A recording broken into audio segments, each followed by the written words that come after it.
Kejaksaan Tinggi Sulawesi Barat menahan 3 tersangka dugaan kasus tindak pidana korupsi peremajaan sawit rakyat di Kabupaten Mamuju Tengah, Sulawesi Barat pada tahun anggaran 2019. 3 orang tersangka tersebut diantaranya mantan Kepala Dinas Perkebunan Mamuju Tengah, kemudian tim verifikasi Kabupaten Mamuju Tengah, dan Ketua Kelompok Tani Makassar Bahagia.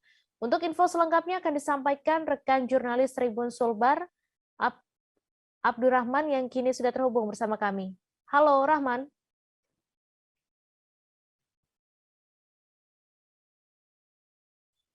Halo. Halo. Ya, Rahman, silahkan dengan informasi Anda dapat dijelaskan berapa total kerugian negara atas kasus korupsi replanting ini? Jadi baik di studio dan Tribuners dimanapun Anda berada, saya akan menjelaskan terkait penahanan atau penangkapan tersangka kasus tindak pidana korupsi replanting atau peremajaan sawit rakyat di Kabupaten Mamuju Tengah, yang dimana memakan anggaran sekitar 8 miliar lebih, dan merugikan negara sekitar 7,95 miliar. Seperti itu. Iya, kemudian dapat Anda jelaskan berapa orang yang terlibat dalam kasus ini dan pasal apa yang disangkakan pada para pelaku? Jadi baik, saya juga akan jelaskan terkait dengan kasus tersangka atau orang yang tersangka dalam kasus tindak korupsi ini, diantaranya adalah mantan Kepala Dinas Perkebunan Kabupaten Mamuju Tengah atas nama Muhammad Anwar. Kemudian tim verifikasi keuangan Kabupaten Mamuju Tengah atas nama Bashir, dan kemudian kelompok tani di Makassar atas nama Syahruddin. Jadi ketiganya saat ini sudah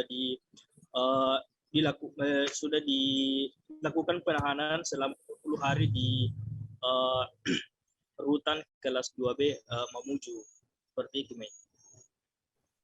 Ya, kemudian pasal apa yang disangkakan pada para pelaku ini, Rahman?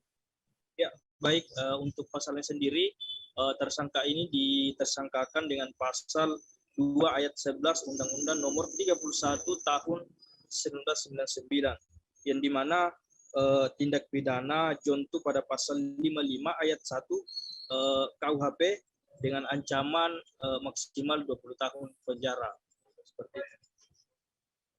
Baik, terima kasih Rahman atas laporan Anda, dan Tribuners, wartawan kami juga telah menghimpun wawancara dengan Kepala Kejaksaan Tinggi Sulawesi Barat. Berikut tayangannya untuk Anda.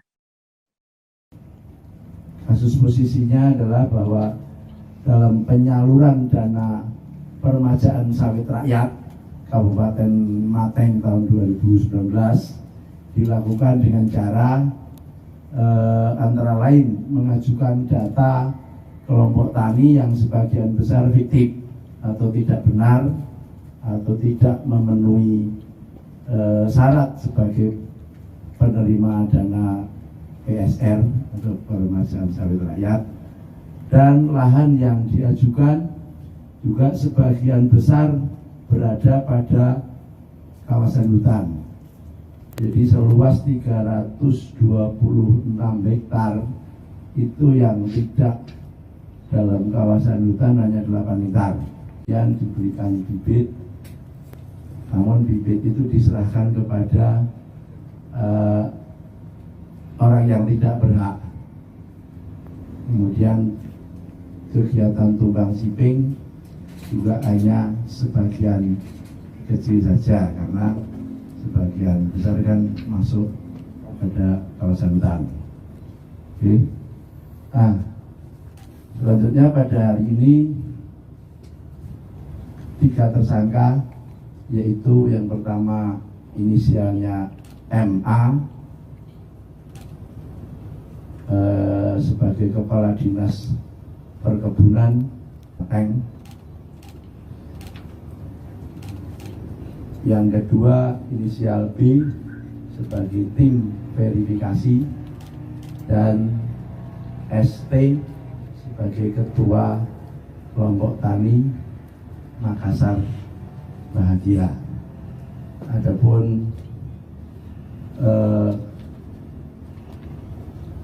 perbuatannya masing-masing tersangka MA ini tidak memverifikasi anggota atau memanipulasi data kelompok tani dan juga memanipulasi koordinat. Jangan lupa subscribe, share, komen, dan like ya.